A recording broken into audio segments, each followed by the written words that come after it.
And that started reasonably well. We got a few sales, and then got to Christmas, and we had a problem. I'd made a few sales, and the supplier says, "Oh, sorry, mate, you're out of stock."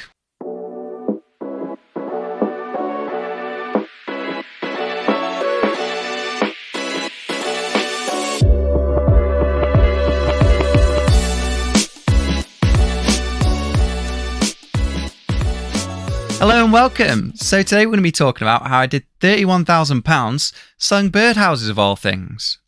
Now, I actually did this as part of a wider e-commerce company, so I did a few more sales than that, but it was really surprising about how many actual birdhouses I sold. Very surprising. But hey, you know, the Pareto principle and all that. So the purpose of this video is to tell you a bit more of the story about how I actually started and how I came and eventually managed to sell all these birdhouses, and hopefully provide some insights for you if you're going to start your own e-commerce business on how you can make a few sales. So let's get started. So after finishing uni, I did what everyone does and became an accountant. But it wasn't all doom and gloom.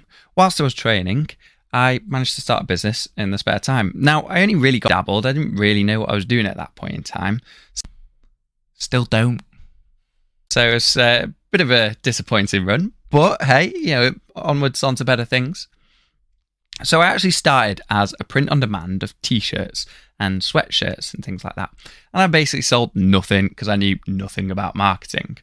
But I gradually got a bit more info, got the ball rolling a bit, and I transitioned to doing events, music events, actually drum and bass. And those went, you know, surprisingly well.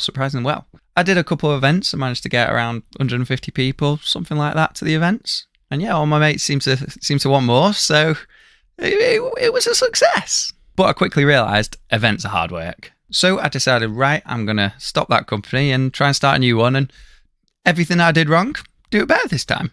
Since I was initially doing a direct-to-consumer brand, I thought, right, okay, well, if I go down a retail route, that means I've got loads of different options. And if I don't manage to make a few sales, I'll just, you know, get a different product in and hope that one works. What I did was I set up a very basic store on Shopify, and I started drop shipping from AliExpress to customers in the UK, and initially started with basically one product, selling a lampshade. And that started reasonably well, got a few sales, and then got to Christmas and we had a problem. I'd made a few sales and the supplier says, "Oh, sorry mate, you're out of stock. We haven't got any. So at that point I thought, drop shipping might not be the best idea, and I went and bought some products in and stored them in my side bedroom.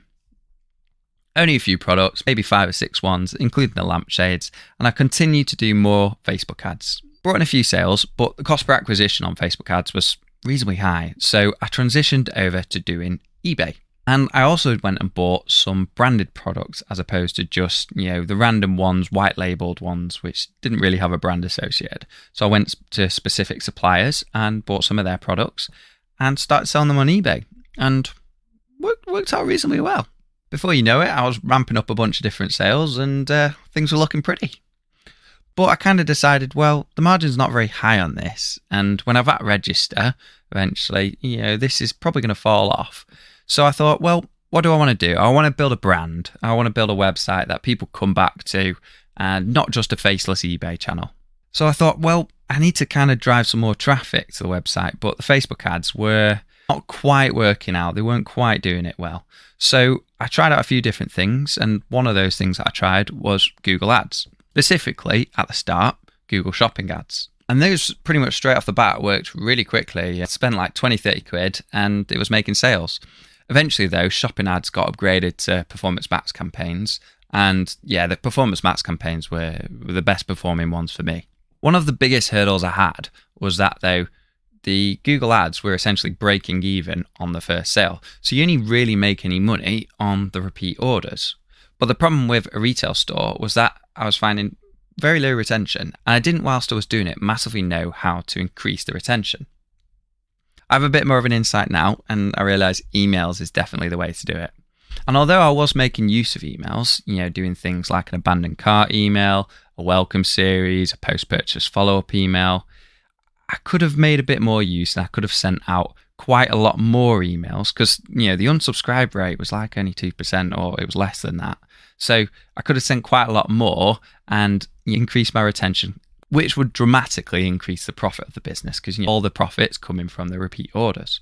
So one kind of key takeaway from that is that sometimes intensity is the strategy.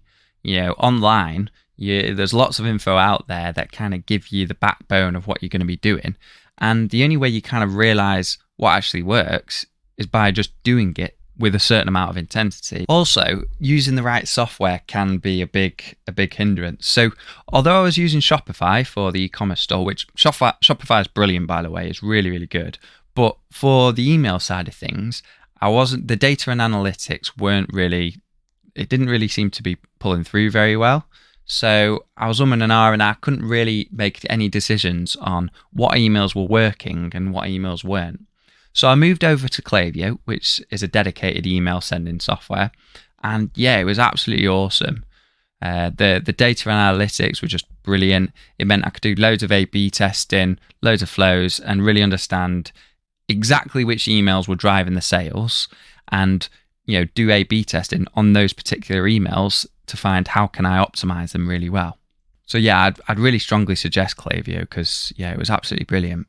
Another takeaway or tidbit of info, which I haven't really talked about too much, is SEO. Now, I didn't really focus on SEO at all because it was pretty much all coming from paid ads and a few eBay sales. But yeah, SEO can be really, really strong. So for those that don't know, SEO is search engine optimization. And now when I first started, I kind of thought, well, what is that just changing how the website looks so that a search engine can read it properly? But no, the reality is SEO is quite a lot different to that and quite a lot more effective than I even realized. So overall, it was a great journey. I learned absolutely loads over it, so it was really, really good, and it's massively helped me in my career as an accountant. Because now in e-commerce world, I can talk reasonably comfortable. I know a lot about it. So yeah, it was a really great experience, and I've learned loads. Now, if this video was helpful for you, go and subscribe to our newsletter because we talk about loads of things about business, the news, and yeah, it should provide loads of value to you. So go check that out.